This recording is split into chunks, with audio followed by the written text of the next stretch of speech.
Hace 3 meses. Yo era un dentista respetado por todo el pueblo de Burlington. La gente solía llamarme el doctor de las sonrisas porque trabajaba hasta altas horas de la noche, atendía gratis a los niños que no podían pagar y creía firmemente que si vivías con bondad, la vida te devolvería lo mismo. Creí en eso, hasta que la vida misma me demostró lo contrario. En cuestión de semanas, lo perdí todo. Mi esposa, quien una vez me juró caminar conmigo toda la vida, me acusó de tener una aventura con una paciente. Mi clínica fue clausurada, mi reputación destruida, mis amigos me dieron la espalda y yo, que alguna vez fui un médico respetado, terminé convertido en un paria, sin hogar, vagando con mi vieja camioneta como único refugio. Pensé que todo había terminado. Hasta aquella noche un hombre con traje negro se me acercó. Se presentó como Spencer Hall, abogado, dejó sobre la mesa un sobre grueso y me dijo: «Señor Pembroke, su gran tío ha fallecido. Le ha dejado toda su herencia, más de 80 millones de dólares». Lo miré sin poder creerlo. Pensé que había escuchado mal. Pero no, era cierto, y así comenzó un nuevo capítulo de mi vida, uno donde la verdad, la justicia y la bondad serían puestas a prueba una vez más. Hola. Me llamo Calvin Pembroke, tengo 33 años y vivo en Burlington, Vermont, un pequeño pueblo junto al lago Champlain, donde la nieve cubre las colinas en invierno y las calles se tiñen de hojas doradas en otoño. Si me preguntas quién soy, te diría que soy dentista, pero no solo alguien que arregla dientes. Vivo para hacer lo correcto, para devolver sonrisas a quienes las han olvidado. Mi filosofía es simple: haz lo correcto, haz el bien. Suena cliché, lo sé, pero ha sido mi brújula desde el día en que mi padre murió de un infarto cuando yo tenía 15 años. Ese día, de pie junto a su cama en el hospital, le tomé la mano y me prometí a mí mismo vivir una vida con sentido. Mi clínica, Pembroke Dental, está en una pequeña calle de Burlington, donde las casas de madera blanca se alinean con orden y las campanas de la iglesia suenan cada domingo. No es un lugar grande, 2 sillones dentales, un pequeño escritorio de recepción y una sala de espera con revistas anticuadas, pero amaba ese lugar. Cada día recibía pacientes de todas las edades, niños tímidos que visitaban al dentista por primera vez, ancianos que contaban historias de vida con voces temblorosas. A menudo reducía mis tarifas o incluso trataba gratis a quienes no podían pagar. Recuerdo a Marta, una anciana que vivía de su pensión. La abracé después de arreglarle un diente frontal sin cobrarle un centavo. «Me devolviste mi sonrisa, Calvin», me dijo con los ojos llenos de lágrimas. En ese momento supe que había elegido el camino correcto. Pero la vida no era solo la clínica. Tenía a Lydia, mi esposa, y a Ellie, nuestro pequeño hijo. Lydia era la luz de mi vida, o al menos eso creía. Tenía 30 años, hija de Richard Holden, un poderoso empresario de Burlington. Aunque creció entre lujos, no era la típica mujer arrogante que uno imagina al pensar en la hija de un millonario. Nos conocimos en una jornada de atención dental gratuita. Yo estaba tratando a un niño sin hogar cuando Lydia apareció, vestida con un elegante vestido azul, observándome con una mezcla de admiración y curiosidad. «No eres como ningún hombre que haya conocido», me dijo. Me puse rojo sin saber qué responder. Nos casamos un año después, y Ellie nació 2 años más tarde. Ellie es mi mundo entero. Acaba de cumplir 5 años. Tiene rizos rubios como su madre y ojos castaños profundos como los míos. Es sensible, inteligente y se aferra a mí como una sombra. Cada tarde, cuando regresaba de la clínica, corría hacia la puerta, me abrazaba las piernas y gritaba: «¡Papá llegó!». «Cuéntame una historia de superhéroes». Lo alzaba en brazos y le inventaba historias sobre un dentista volador que recorría el mundo arreglando los dientes de los niños. Lydia nos miraba desde la puerta de la cocina, sonriendo, aunque, ahora que lo pienso, su sonrisa siempre tuvo algo de distante. Desde afuera, nuestra vida parecía perfecta. Una familia pequeña, una casa de madera con cerca blanca, un marido devoto, una esposa encantadora y un hijo adorable, pero bajo esa fachada empezaban a formarse grietas. Pequeñas, casi invisibles, pero suficientes para desvelarme en las noches preguntándome si todo era tan estable como creía. Lydia trabajaba en relaciones públicas y organización de eventos. Era una mujer brillante, siempre sabía cómo llamar la atención. Cuidaba su imagen al extremo, tanto que a veces sentía que vivía para cumplir con las expectativas del mundo. Le encantaban los cócteles elegantes, los vestidos de diseñador y las conversaciones con gente influyente. Yo no la juzgaba. Ese era su entorno. Yo lo respetaba. El problema comenzó con nuestra forma distinta de ver el trabajo. Para mí, la clínica no era solo una fuente de ingresos. Era mi promesa cumplida, mi manera de hacer el bien. Pasaba los sábados haciendo revisiones gratuitas para niños de refugios o bajando precios a trabajadores de bajos recursos. Eso me hacía sentir vivo. Pero Lidia no lo veía así.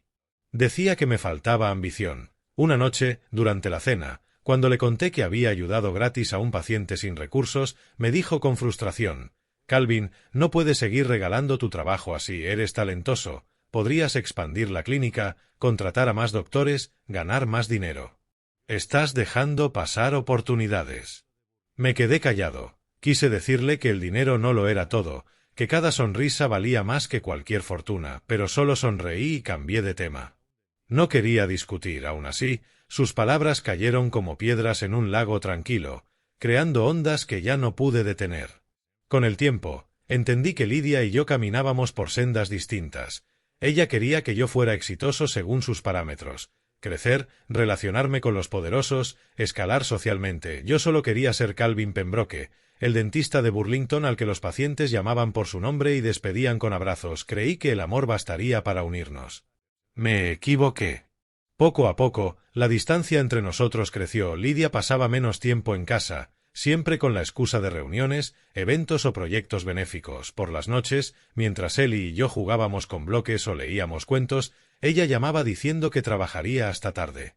No soy una persona desconfiada, pero comencé a notar pequeños detalles. Su teléfono, que antes dejaba sobre la mesa, ahora siempre estaba boca abajo. Cuando yo entraba a la habitación, lo bloqueaba de inmediato. Una vez, al pasar junto a ella, la vi escribir un mensaje. Se sobresaltó, presionó el botón de bloqueo y dijo: «Es solo trabajo». Su voz sonó un poco más aguda de lo normal, como si ocultara algo. Intenté no darle importancia. Tal vez realmente estaba ocupada. Su labor en eventos benéficos requería tratar con donadores influyentes y empresarios, pero su actitud era imposible de ignorar. Se volvió irritable, distante, como si Ellie y yo fuéramos obstáculos en su agenda. Cuando le decía que Ellie la extrañaba o le pedía que lo llevara al parque, respondía: «Cariño, estoy a tope. Tal vez el fin de semana». Pero cuando llegaba el fin de semana, aparecía otro evento, otra reunión, y Ellie se quedaba mirando por la ventana, esperando a su mamá. Hasta que una noche todo estalló. Era viernes y había terminado temprano en la clínica.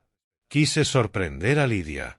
Reservé mesa en un pequeño restaurante que solíamos amar. Al entrar en casa, la encontré en el sofá, hablando por teléfono. Su voz era baja, suave, con una intimidad que no le había escuchado en mucho tiempo. «Sí, lo sé, no te preocupes. Lo resolveré», dijo. Al verme, se sobresaltó y cortó la llamada de inmediato. «¿Quién era?», pregunté intentando mantener la calma, aunque el corazón me latía con fuerza. «Trabajo», respondió con tono helado. «¿Un socio? ¿Qué clase de socio llama a estas horas?». No pude contenerme. Las palabras salieron solas. Lidia se levantó bruscamente, furiosa. «¿Qué estás insinuando, Calvin? ¿Que te soy infiel? Por Dios, solo estoy cuidando mis relaciones laborales y tú me atacas así». Me quedé sin palabras. Ni siquiera había pensado en la palabra infidelidad hasta que ella la mencionó. «No es eso, solo quiero saber si estás bien. Últimamente estás distante y me preocupa». Pero no me escuchó. Se cruzó de brazos, dándome la espalda. «Siempre lo mismo, Calvin. Siempre dudando de mí». Estoy harta, y se encerró en el dormitorio, dando un portazo. Me quedé allí, en silencio, con la sensación de haber sido golpeado. No quería discutir. Solo quería que volviéramos a estar bien, pero algo dentro de mí sabía que esa distancia ya era demasiado grande. Incluso Ellie empezó a notarlo. Una noche, mientras lo bañaba, me miró con sus ojitos enormes y me preguntó: «Papá, ¿mamá está enojada contigo?». Lo abracé fuerte, conteniendo las lágrimas. «No, campeón. Mamá solo está ocupada. Ella te quiere mucho». Pero al mirarme en el espejo, supe que mentía, no solo a él, sino también a mí mismo. Cada noche escuchaba a Lidia llegar tarde, caminar en silencio, encerrarse en el baño. Miraba el techo, intentando recordar a la mujer que alguna vez me admiró, que decía que yo era el hombre más noble que conocía, pero esa imagen se desvanecía, reemplazada por el frío vacío de una extraña que dormía a mi lado.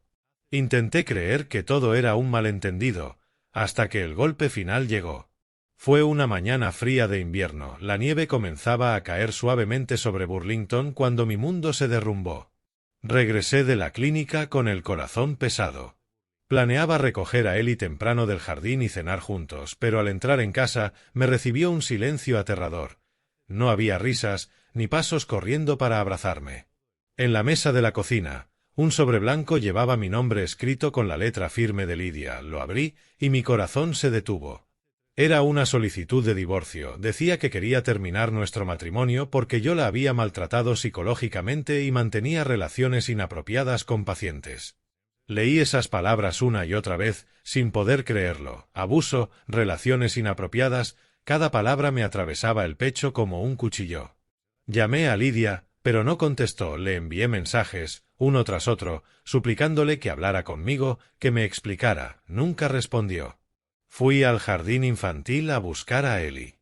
La maestra me miró con compasión. Lydia lo recogió esta mañana, me dijo. Dijo que se lo llevaría por unos días.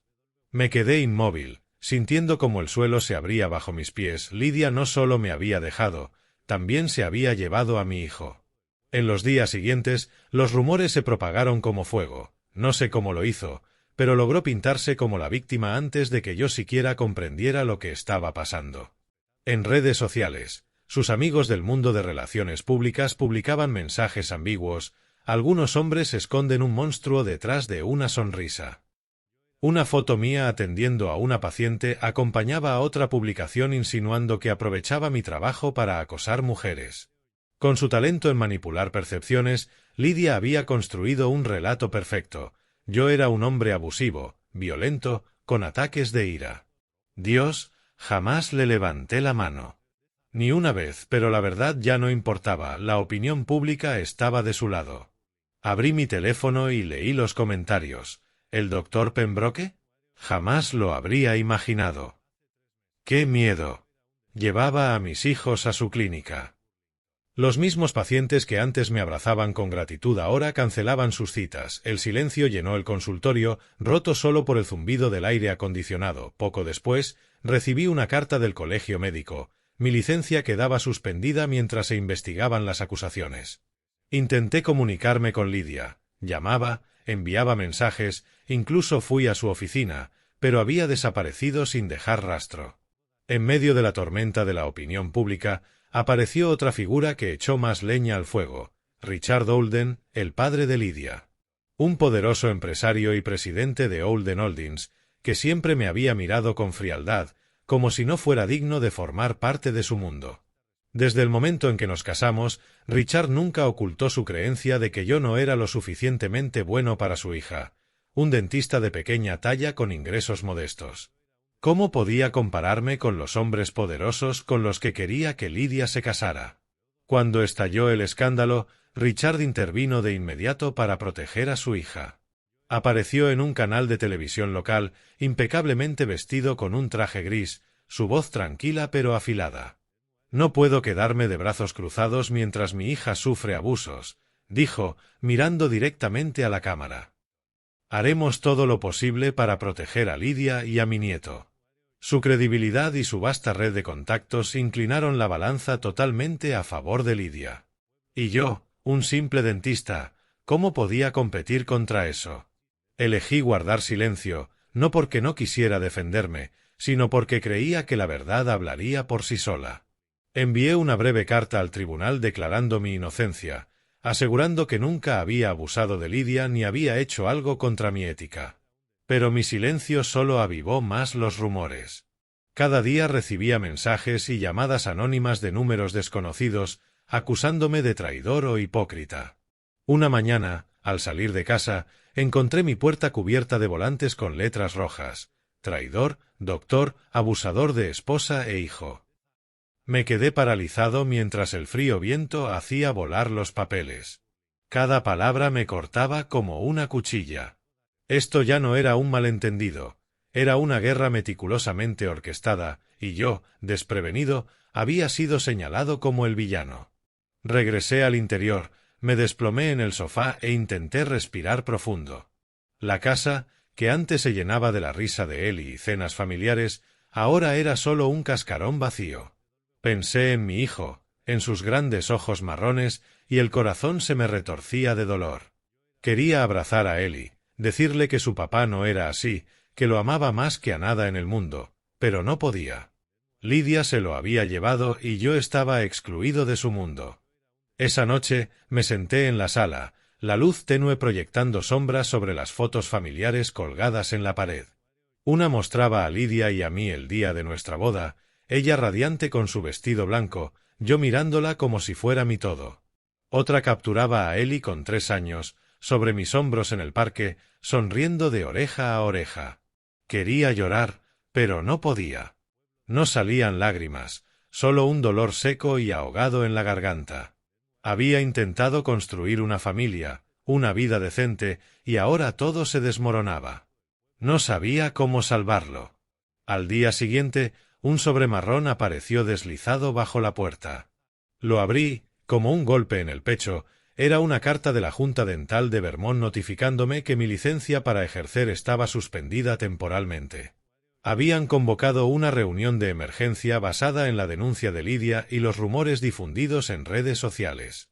Durante la investigación, la carta decía: se prohíbe al Dr. Calvin Pembroke ejercer la odontología.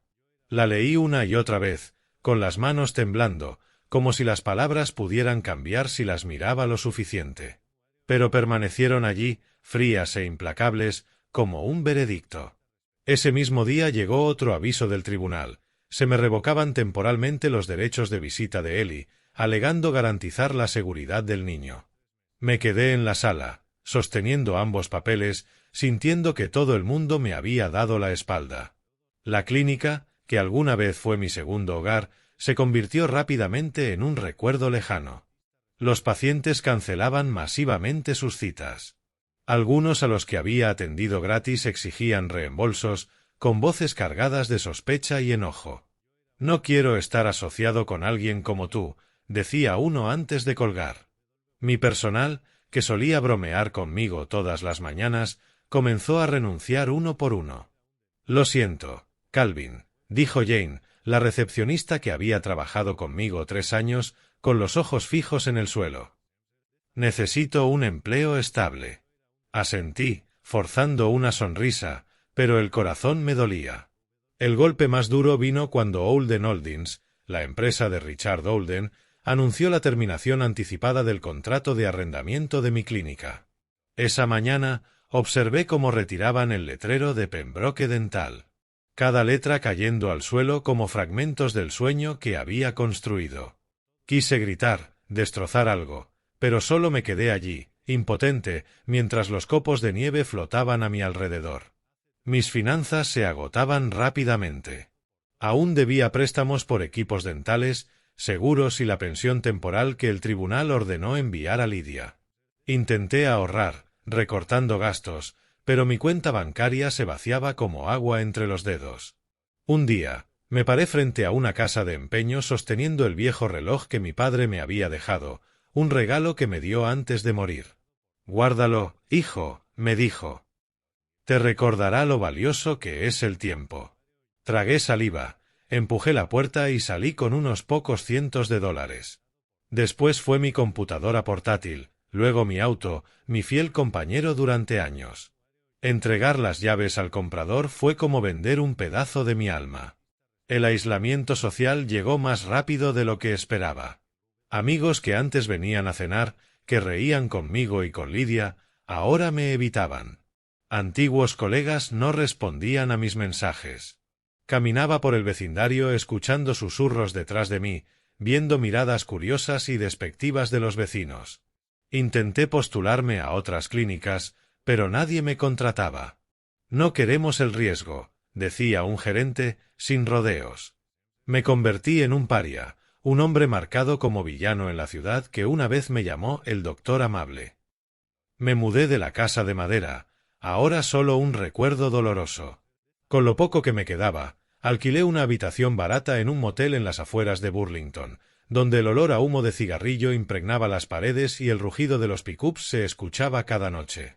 Vivía frugalmente, dormía poco, comía lo mínimo, casi siempre pan y café barato de una tienda cercana. Pero cada mañana todavía me afeitaba cuidadosamente y me ponía una camisa limpia, aferrándome a mi último vestigio de dignidad.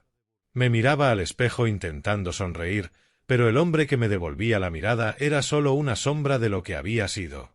En esos días oscuros, mi madre, Ruth Pembroke, era la única luz que me quedaba. Vivía sola en una pequeña casa de madera en la zona rural de Maine, un hogar que ella y mi padre habían construido juntos. Era una mujer amable, íntegra, que siempre creyó que la bondad triunfaría sobre todo. Cuando mi padre murió de un infarto, ella fue mi roca, enseñándome que aunque el mundo te dé la espalda, debes mantenerte firme. Me llamaba para saber de mí. Su voz cálida llegaba a través del teléfono. «Calvin, ¿estás bien? ¿Has estado ocupado últimamente?» Me mordí el labio, intentando mantener la voz firme. «Estoy bien, mamá. Solo ocupado con la clínica». «¿Y tú?» Mentí, sin querer preocuparla, sin querer que supiera que su hijo, del que siempre se sintió orgullosa, ahora vivía como un fracasado. Ella se rió suavemente por el teléfono. «Tómate un descanso. No trabajes demasiado». Asentí, aunque ella no podía verlo, y colgué con el corazón pesado. Pero incluso el motel dejó de ser un refugio. Una tarde, después de un día buscando trabajo, el dueño del motel me esperaba en la puerta. «Llevas 3 semanas sin pagar la renta», dijo con voz plana. «Paga o sal». Intenté explicarle, prometiendo pagar pronto, pero solo negó con la cabeza y arrojó mi maleta afuera. Me quedé bajo la lluvia, mirando mis pertenencias empapadas, sintiendo que me habían arrancado el último vestigio de dignidad. Arrastré la maleta hasta mi viejo pick-up, lo único que me quedaba. Me metí en el asiento, me acurruqué bajo una manta raída y escuché la lluvia golpeando el techo. En la oscuridad, abrí la maleta y saqué mi diploma de odontología amarillento. Su marco de madera estaba agrietado en una esquina. Pasé los dedos sobre él, recordando el día que lo recibí, cuando mi madre me abrazó, radiante de orgullo. Ahora yo era solo un hombre sin hogar, durmiendo en un pick-up bajo la lluvia, sosteniendo un diploma inútil. Esa noche, la lluvia caía sin cesar, como si el cielo llorara por mí. Me acosté en el pick-up, escuchando el golpeteo del agua en las ventanas, sintiendo que había tocado fondo. En solo unos meses había pasado de ser un médico respetado, esposo y padre, a un paria, repudiado por la ciudad. Pensé en Ellie, en sus ojos claros, y me pregunté si extrañaba a su papá, si creía las mentiras sobre mí. Pensé en mi madre, en su casa de madera en Maine, y el corazón me dolía imaginando lo devastada que estaría si supiera la verdad. Cerré los ojos, tratando de dormir, pero el sueño no venía. Solo el dolor, frío y agudo, me acompañaba como un inseparable compañero. En los días siguientes caí en la indigencia, un término que nunca imaginé aplicable a mí. Mi viejo pick-up, último vestigio de mis posesiones, se convirtió en mi hogar improvisado. Cada noche lo estacionaba en un rincón apartado, cerca del borde del bosque, donde no llegaba la luz de las farolas, y me acurrucaba bajo una manta raída y delgada. Las noches invernales en Burlington eran heladas hasta los huesos. Mi aliento empañaba las ventanas del pick-up. Me abrazaba fuertemente, tratando de mantener algo de calor. Pero el frío no venía solo del clima, venía desde dentro, de un vacío que parecía que el mundo entero me había dado la espalda. Mi vida se había convertido en una sucesión de días lúgubres y arrastrados. Sin trabajo, sin amigos, sin un lugar al que llamar hogar. Cada mañana despertaba con el silbido del viento entrando por las rendijas del pick-up. El cuerpo rígido por dormir en posición incómoda, salía a caminar por las calles de Burlington, que antes me eran tan familiares como mi propio aliento y ahora se sentían como un laberinto extraño. Tomaba trabajos eventuales. Lavaba platos en restaurantes, quitaba nieve de las entradas de las tiendas, recogía basura en el parque, solo para juntar unos pocos dólares para pan o un café caliente. Una vez, el dueño de un restaurante me miró con lástima. «Antes eras doctor, ¿no?» Asentí, no dije nada y me alejé antes de que pudiera preguntar más. No quería enfrentar el pasado, no quería enfrentar al hombre que había sido. Las noches lluviosas eran las peores. El golpeteo del agua sobre el techo del pick-up era como una canción muda y triste, que me arrastraba a recuerdos que intentaba enterrar. Pensaba en Pembroke Dental, una clínica llena de risas, de la suave voz de Jane, la recepcionista. Recordaba las mañanas de sábado, cuando ofrecía chequeos gratuitos para niños de refugios, viendo cómo sus rostros se iluminaban al mirarse en el espejo con dientes recién arreglados. Pensaba en Marta, la anciana que me abrazó con fuerza después de arreglarle el diente frontal, llamándome un regalo de Dios. Todos esos momentos, todo lo que había trabajado para preservar, se había desvanecido en solo unos meses, como si nunca hubiera existido. Vivía así, día tras día, entre las frías calles de Burlington. Todo lo que me quedaba era mi viejo pick-up, un diploma amarillento y un corazón roto. Una tarde avanzada de invierno, mientras el atardecer teñía el lago Champlain de tonos rojos, estacioné mi pick-up en una carretera estrecha cerca de la orilla. El viento frío traía el olor a sal y el mordisco agudo del invierno de Vermont. Me senté en el asiento del conductor, mirando el agua brillante, con la mano agarrando mi teléfono con fuerza. Abría el contacto de mi madre, Ruth, una y otra vez, pero cada vez mi dedo dudaba. Quería llamarla y decirle que iría a visitarla, pero no podía. Me decía a mí mismo que una vez que encontrara trabajo, que una vez que me pusiera de pie, iría a verla, con la cabeza erguida, como me había enseñado. Pero hoy, como cada día, solo me senté allí, perdido en un enredo de pensamientos sin salida. Entonces, un golpe en la ventana me sobresaltó. Miré hacia arriba y vi a un hombre alto y delgado, vestido con un traje gris perfectamente ajustado. No parecía de Burlington, demasiado pulido, demasiado refinado para estas calles rústicas. «¿Doctor Calvin Pembroke?», preguntó, su voz profunda y clara. Asentí, con el corazón acelerado. Nadie me llamaba doctor desde que mi licencia fue suspendida. «Soy Spencer Hall», continuó, entregándome una tarjeta de presentación blanca y reluciente. «Abogado que representa al señor Dean Pembroke, el hermano de su madre, su gran tío». Me quedé paralizado, como si escuchara palabras de otro mundo. «¿Gran tío? ¿Dean Pembroke?», repetí con voz temblorosa. Mi madre nunca mencionó un hermano llamado Dean. Solo sabía que ella había crecido en una familia pequeña y que mi padre era la única persona de la que hablaba con amor y nostalgia. Spencer Hall sonrió ligeramente, como si hubiera anticipado mi reacción.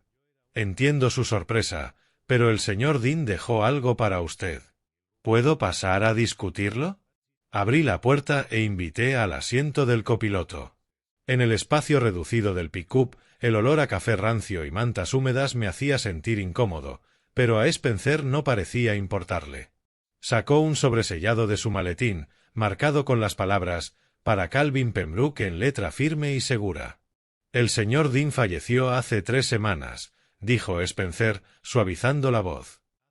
«Le dejó toda su herencia y acciones de empresa, valoradas en más de $80 millones. Y esta es una carta que escribió especialmente para usted». Tomé el sobre, las manos temblando tanto que casi se me cae. $80 millones. Dean Pembroke. Parecía un sueño, pero el asiento frío del pick-up y la mirada seria de Spencer me mantenían en la realidad. Nunca había oído hablar de él, susurré, con voz temblorosa. Mi madre nunca mencionó a un hermano. Spencer asintió, como si estuviera preparado para la pregunta. «Abra la carta, Calvin. Explicará todo». Rasgué el sobre, el corazón latiéndome con fuerza. Dentro había una hoja gruesa, escrita a mano, con líneas ordenadas llenas de emoción. Empecé a leer, y cada frase, cada palabra, revelaba un mundo que nunca había conocido. «Calvin, mi sobrino», comenzaba la carta. «Cuando leas esto, ya no estaré en este mundo». Comenzaba así la carta. Soy Dean Pembroke, el hermano de tu madre, Ruth. Puede que nunca hayas oído hablar de mí, y no te culpo. La vida me arrancó de la familia, pero ahora quiero enmendarlo de la única forma en que puedo.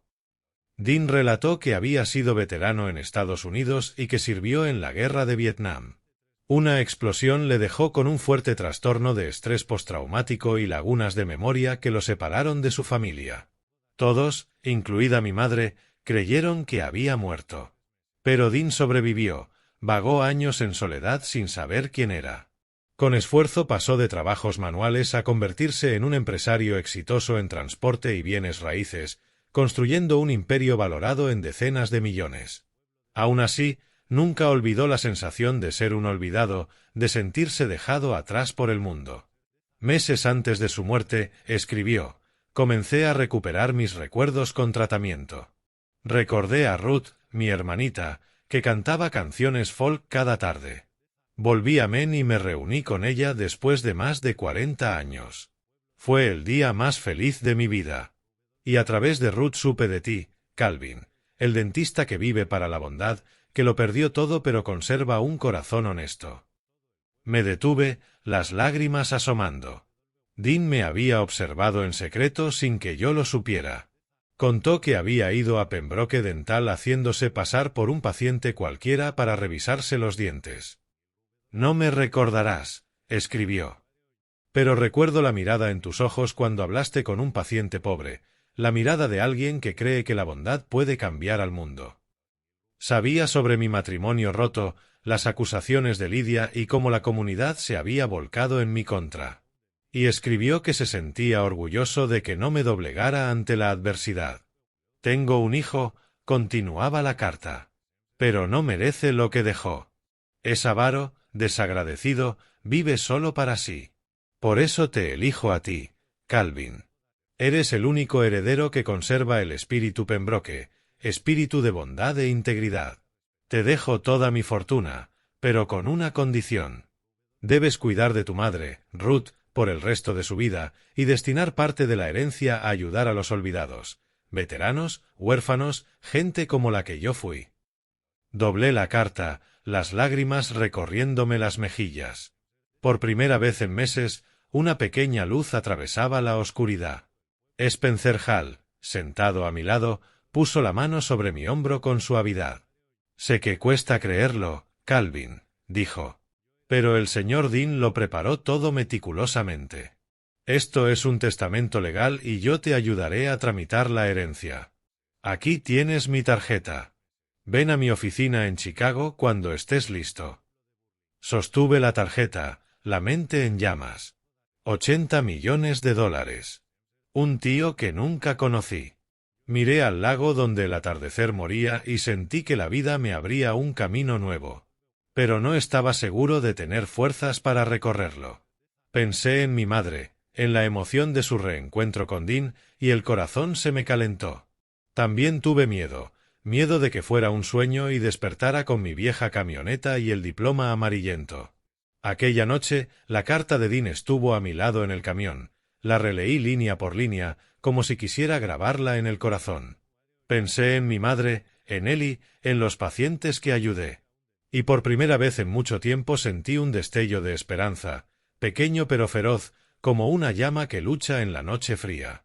Cerré los ojos, dejé caer las lágrimas y me susurré: «Sobrevive, Calvin. Sobrevive. Y esta vez, vive para hacer lo correcto». Desperté cuando la primera luz del alba filtró por la ventana del pick-up, bañando el diploma amarillo con un brillo pálido. Miré hacia afuera. El lago Champlain centelleaba bajo la luz matinal. Tomé una decisión clara, tan contundente como las campanas de la iglesia que repicaban en el aire frío de Burlington. Tenía que ver a mi madre. Ya no podía esconderme. No podía dejarla preocupada sin saber la verdad. La carta de Dean, con sus palabras sentidas, me dio un motivo para levantarme, para enfrentarla, no como un fracasado, sino como un hijo que lleva una historia que nadie le contó. Recogí las pocas pertenencias que me quedaban y conté el dinero en la cartera. Lo justo para la gasolina hasta Maine. El viejo pick-up gruñó al encenderse y me arrastró fuera de Burlington, lejos de calles que habían sido mi hogar y que ahora solo traían recuerdos dolorosos. El camino a Men se extendía por más de 200 millas, serpenteando entre pinos nevados y pequeños pueblos silenciosos. Conducía en silencio, acompañado por canciones folk que crujían en la radio. Con cada milla, el peso en mi pecho se aligeraba un poco, como si regresara a una parte mía que había perdido. Cuando llegué a la casa de mi madre en la zona rural de Men, el sol se inclinaba hacia el oeste y bañaba los campos en luz dorada. La casa estaba igual que en mi recuerdo: techo gris, porche con mecedora y humo saliendo de la chimenea. Salí del camión con la maleta en la mano, sintiéndome como un niño que vuelve tras haberse perdido. Llamé a la puerta, el corazón golpeando. La abrió mi madre, con su suéter azul y el cabello plateado recogido. Se detuvo al verme, los ojos grandes. «Calvin», exclamó, la voz quebrada. «¿Por qué no me avisaste que venías? Pensé que estabas muy ocupado». Sonreí tratando de ocultar el cansancio y las cicatrices invisibles del alma. «Quería sorprenderte», dije. Me abrazó con fuerza y sentí su calor. Llegó hasta mí el tenue olor a galletas recién horneadas en la cocina. Pero al mirarme, noté que sospechaba que algo andaba mal. «Te has puesto delgado», dijo, tocándome la mejilla. «¿Qué ocurre, Calvin? Dímelo». Nos sentamos en la mesa de la cocina. Ella puso una taza de té humeante y un plato de galletas. Respiré hondo y saqué la carta de Dean de la bolsa. «Mamá, tengo que contarte algo», empecé, con la voz temblorosa. «Ayer conocí a un abogado, Spencer Hall. Me habló de un tal Dean Pembroke. Dijo que era mi tío abuelo». Mi madre se quedó inmóvil, la taza en el aire. Sus ojos brillaron como si escuchara un nombre de un pasado lejano. «Dean», susurró. «Dean, mi hermano». Las lágrimas empezaron a rodar por sus mejillas y sus manos temblaron al dejar la taza. Le entregué la carta donde contaba mi encuentro con Spencer, el testamento y la enorme fortuna que Dean había dejado. Le expliqué cómo Dean se había reunido con ella tras más de 40 años, cómo la había observado y había decidido que yo merecía llevar adelante el espíritu Pembroke. Mi madre escuchó en silencio, las lágrimas cayendo sin consuelo. Al acabar, se levantó y fue a una caja de madera vieja en la estantería. Sacó una fotografía en blanco y negro, ya descolorida. En ella, una joven, mi madre a los 18, posaba junto a un hombre alto con uniforme militar, una sonrisa en su rostro y la mano sobre su hombro. «Este es Dean», dijo, con la voz entrecortada. «Mi hermano». Me contó aquel pasado. El día que se fue a la guerra yo tenía 18 años. Llegó el parte de fallecimiento tras una batalla brutal. Nadie pensó que hubiera sobrevivido. Ella guardó esa foto durante 40 años como forma de no olvidar. Luego, hace unos meses, Dean apareció en su puerta con un traje sencillo. Ella supo enseguida que era él. Lo abrazó y él lloró como un niño, contando sus años de pérdida de memoria, sus pesadillas y cómo reconstruyó su vida desde cero. No hablaba mucho de dinero, decía que lo único que quería era hacer lo correcto por los años perdidos. «Me preguntó por ti, Calvin», dijo mi madre mirándome con ternura. «Quería saber del dentista del que me sentía tan orgullosa. Le hablé de tu clínica, de tu bondad, y él sonrió. Tú eras la esperanza de la familia». Cabeceé, sintiendo una mezcla de vergüenza y calor. Me avergonzaba haber vivido como un vagabundo, demasiado temeroso para volver a verla. Sentado en esa casa de madera, sin embargo, noté que algo de fuerza volvía. Le conté la verdad, el matrimonio roto, las acusaciones, la pérdida de todo. Ella me escuchó sin juzgar y me apretó la mano, como hacía cuando yo era niño. «Eres mi hijo», dijo con firmeza. «Y sé que eres un hombre bueno. Pase lo que pase, sigue siendo Calvin Pembroke, el que siempre hace lo correcto». Esa noche nos sentamos junto a la chimenea. Las llamas iluminaban su rostro y las líneas del tiempo en su piel. Afuera, la nieve caía lenta, cubriendo los campos. Miré la vieja foto de ella y Dean colgada en la pared y sentí con claridad que la sangre y la bondad podían superar la guerra y el paso de los años. Pensé en el legado que Dean me había dejado, la responsabilidad de cuidar a mi madre y ayudar a los olvidados. Por primera vez en meses no me sentí solo. Tenía a mi madre, la memoria de Dean y una oportunidad de empezar de nuevo. Los días en Maine pasaron saboreando simplezas que creía perdidas. Nos sentamos ante la chimenea, comimos sus galletas caseras y hablamos de cosas pequeñas y grandes. Escuché historias de invierno, las mismas que me contaba de niño. Pero sabía que no podía quedarme para siempre. La carta de Dean y las instrucciones de Spencer ardían como una llama silenciosa. Debía actuar. Tenía que ir a Chicago, finalizar la herencia y afrontar la responsabilidad que me había dejado. Tras unos días de preparativos, me despedí de mi madre. Ella se quedó en el umbral abrazándome, los ojos llenos de confianza. «Lo harás bien, Calvin», me dijo, rozándome la mejilla. «Sé que eres un buen hombre, tal como Dean creyó». Asentí, intentando ocultar el miedo que me invadía. Me metí en el viejo pick-up, la última posesión de mis días más oscuros, y emprendí casi 1000 millas hacia Chicago. El trayecto fue largo y silencioso, solo el zumbido del motor y canciones country que llenaban la radio.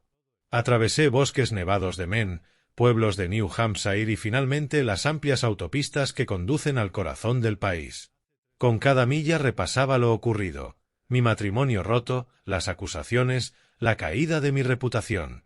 Pero también pensaba en lo que venía, la oportunidad de empezar de nuevo, de demostrar que la fe de Dean en mí no estaba equivocada. Chicago me recibió con rascacielos brillantes y bocinas que sonaban sin cesar. Sentí lo pequeño que era en esa ciudad inmensa. La oficina de Spencer Hall estaba en un edificio de vidrio con pasillos pulidos y un aire acondicionado que sonaba frío. Al entrar, Spencer se levantó detrás de un gran escritorio de madera y me ofreció una sonrisa profesional. «Calvin, llegaste», dijo estrechando mi mano. «Siéntate, tenemos mucho que revisar». Me condujo a una sala de reuniones pequeña donde la luz incidía sobre pilas de expedientes. Spencer me explicó el proceso de la herencia, contratos para la transferencia de activos, acciones de la empresa de transporte de Dean y propiedades repartidas por todo el país. «Todo está meticulosamente preparado», dijo, deslizándome un fajo de documentos. «Firma aquí y el proceso comenzará. Puede llevar algunas semanas finalizarlo, pero el testamento de Dean es claro, usted es el heredero legal». Tomé la pluma con el corazón acelerado. Las cifras en los papeles, decares de millones, acciones, bienes raíces, me marearon. Yo, Calvin Pembroke, que había dormido en un camión hace apenas días, estaba a punto de convertirme en propietario de una fortuna que nunca imaginé. Pero cuando estaba a punto de firmar, la puerta de la sala se abrió de golpe y una voz cortante atravesó el aire. «Así que este es el hombre que me robó la herencia». Alcé la mirada, mi corazón se detuvo. Un hombre alto, traje negro, rostro angular y mirada hostil entró con paso firme. Parecía de unos 30 años. Daniel Pembroke se presentó, su voz fría como el hielo. «Hijo de Dean. Y tú», dijo señalándome, «te has llevado lo que legítimamente me pertenece». Me quedé estupefacto, sin palabras. Daniel Pembroke. La carta de Dean mencionaba un hijo indeseable, pero nunca imaginé encontrarlo aquí, ahora. Spencer se puso de pie, sereno y profesional. «Daniel, ya le expliqué», dijo. «El testamento es claro. Calvin es el heredero legal». Antes de que Daniel pudiera replicar, otra figura entró en la sala y sentí otra vez como el mundo se volvía a desmoronar. Lydia, mi exesposa. Estaba de pie con un elegante vestido de negocios, evitando mirarme, como si la vergüenza o el miedo la invadieran. El aire se llenó de tensión y desapego. Miré de Daniel a Lydia, tratando de entender la escena. ¿Estaban alineados? ¿Eran aliados? Daniel no me dio tiempo para pensar. Dio un paso hacia adelante, golpeó la mesa con la mano y su voz rezumó rabia. «Esto es una broma», gruñó. Mi padre nunca dejaría su fortuna a un desconocido como este. ¿Quién eres? Un dentista fracasado expulsado de su propio pueblo, ahora pretendiendo robar lo que es de sangre. Te demandaré. Llevaré esto a los tribunales y recuperaré lo que es mío. Lidia finalmente habló, su voz suave pero firme. Calvin, no deberías hacer esto. Sabes que este no es tu lugar. La miré, con el corazón encogido. Ella, quien alguna vez fue mi esposa y dijo amarme, ahora estaba aquí apoyando a un desconocido en mi contra. Lidia, dije, con la voz temblorosa. Sabes que no soy esa persona. ¿Por qué estás haciendo esto? Ella se giró, en silencio, evitando mirarme. Daniel no se detuvo, su voz se volvió más dura. No te hagas pasar por santo, Pembroke. He oído sobre ti, abusador de esposas, explotador de pacientes.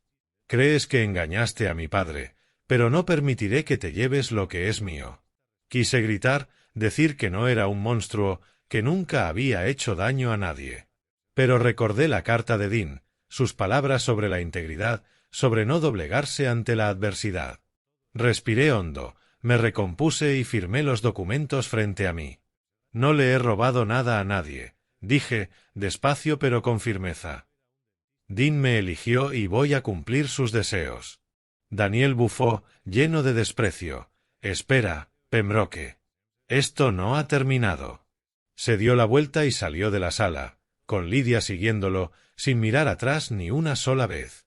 La puerta se cerró de golpe, dejándonos a Spencer y a mí en un silencio pesado. Spencer puso su mano sobre mi hombro, su voz baja. Habrá desafíos, Calvin. Daniel no se rendirá fácilmente, y con Lidia de su lado, las cosas se complicarán. Pero esta vez, no estás solo. Asentí, sintiendo una nueva fuerza dentro de mí. Si antes había luchado por limpiar mi nombre, ahora luchaba para proteger el legado de Dean, un legado de bondad y fe. Las semanas siguientes fueron un torbellino. Me alojé temporalmente en un pequeño hotel que Spencer había conseguido, preparándome para la audiencia judicial que decidiría la validez del testamento de Dean. El Tribunal del Estado de Illinois se convirtió en un campo de batalla donde enfrenté a Daniel Pembroke y a Lidia. Antes parte de mi vida, ahora del lado opuesto. Spencer Hall, con la calma y la precisión de un abogado experimentado, me guió por el laberinto legal.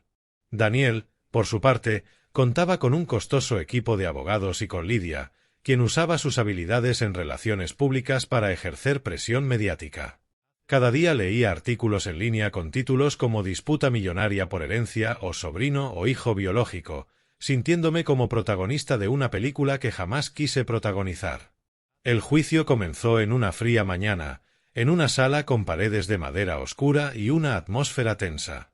Me senté junto a Spencer, intentando mantener la compostura mientras mi corazón latía con fuerza. Daniel estaba enfrente, su mirada helada, lanzándome destellos de desprecio. Lidia se sentó a su lado, elegante en traje de negocios, pero evitando mis ojos como si mi mirada pudiera quemarla. La jueza, una mujer mayor de rostro severo, golpeó su mazo para abrir el proceso, y la batalla comenzó.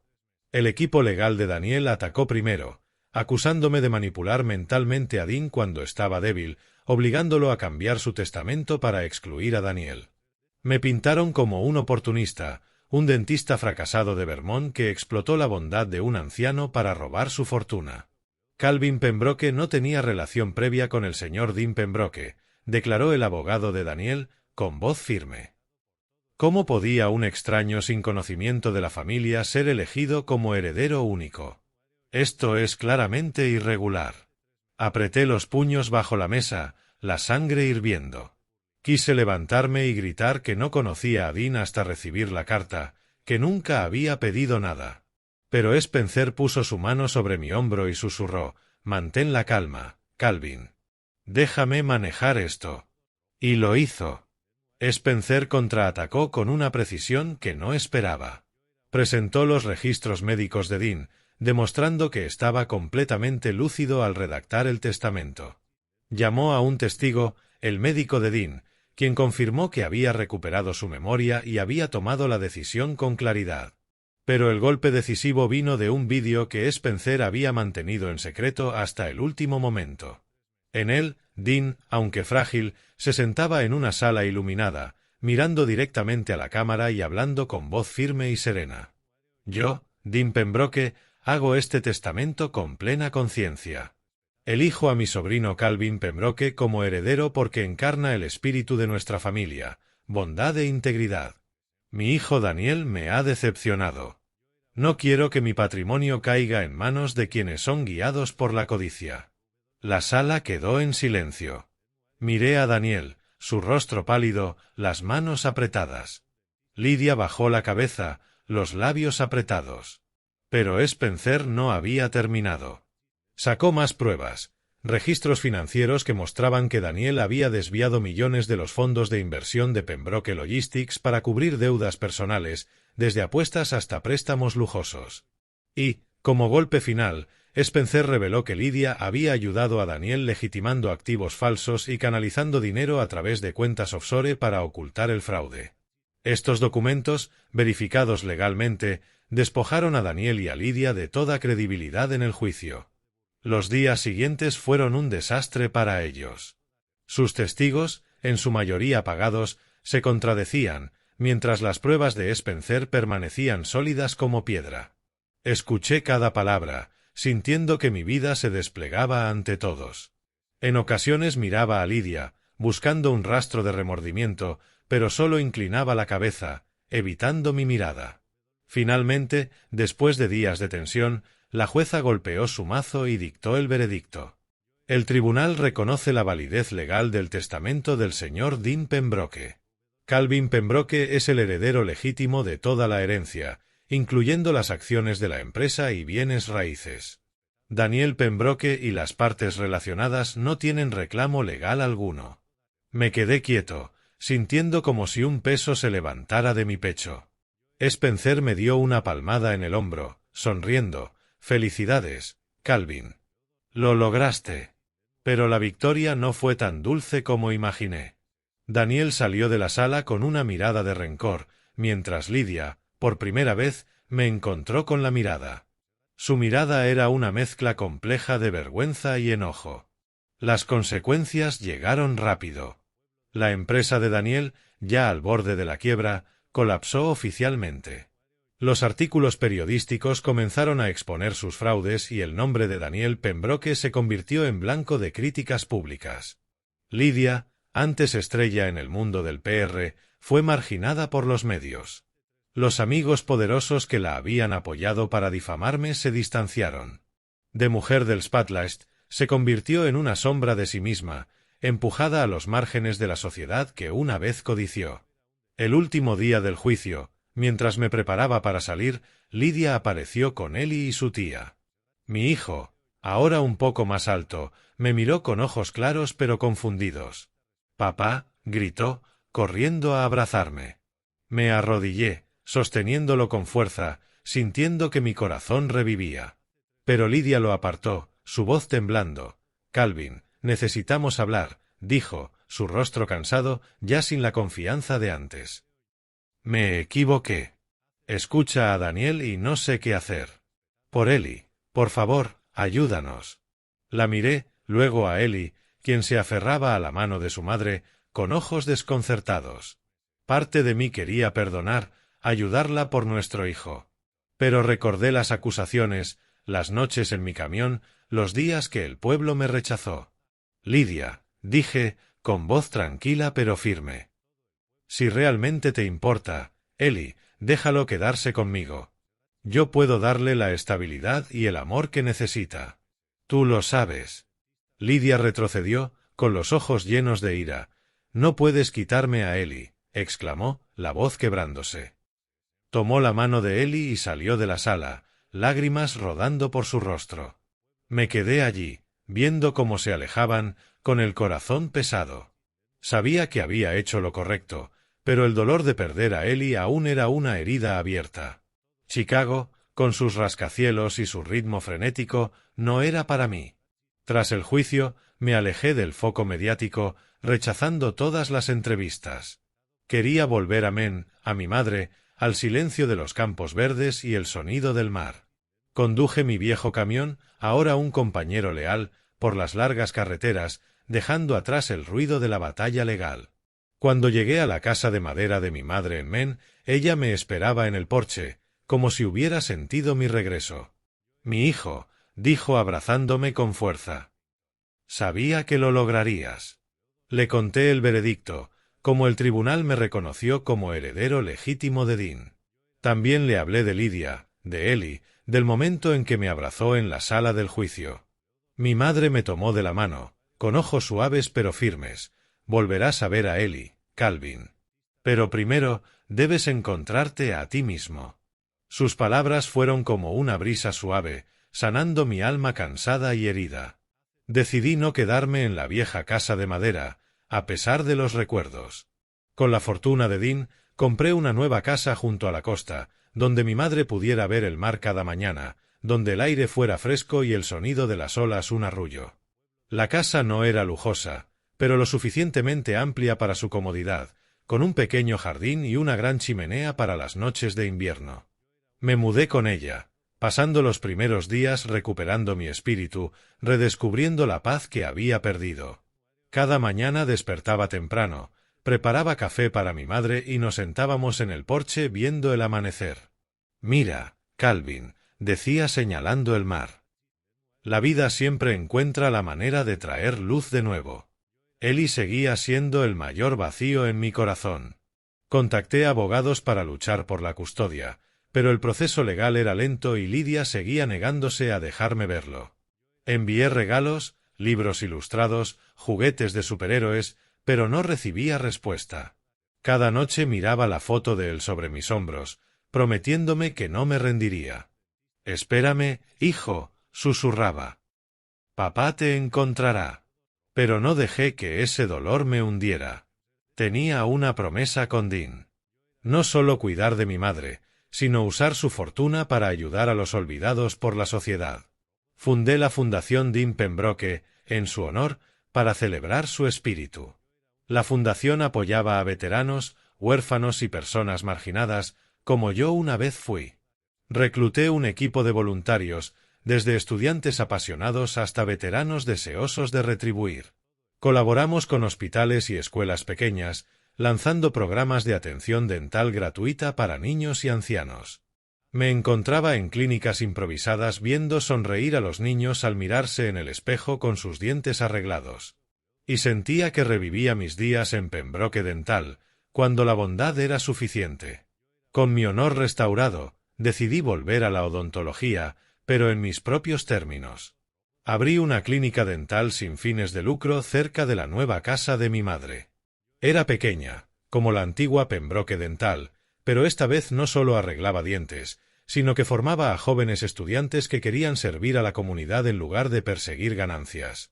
Les contaba sobre Dean, su viaje de veterano sin memoria a empresario exitoso y cómo eligió la bondad como legado. «Hagan lo correcto», les decía, porque es la única manera de vivir sin arrepentimientos. Con el paso de los meses en Maine, fui recuperándome lentamente. Escribí una carta corta a periódicos locales, no para presumir de mi victoria, sino para compartir lo aprendido en mis días más oscuros. La verdad puede ser enterrada, pero no muere. Es como una pequeña llama que solo necesita una chispa para resurgir. El honor no se compra con dinero, se construye con cada acto de bondad. El perdón no es debilidad, es el último paso hacia la libertad.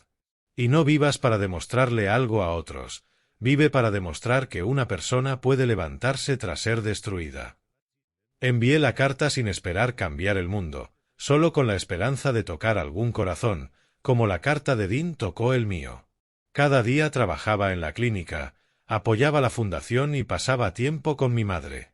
Llamaba a Ellie cada semana. A veces Lydia no respondía, pero escuchaba su voz en el buzón y eso ya me daba fuerzas. Una tarde, mientras estaba junto a la chimenea en la nueva casa, mi madre entró con una vieja caja de madera. La abrió y sacó la foto en blanco y negro de ella y Dean. «Guarda esto», dijo sonriendo. «Que te recuerde que nuestra familia siempre es fuerte, pase lo que pase». Tomé la foto, pasando mis dedos sobre ella, sintiendo una cálida corriente en el corazón. Ya no era un paria. Era Calvin Pembroke, llevando el espíritu de mi familia. Y viviría para hacer lo correcto, como lo hizo mi padre, mi madre y Dean.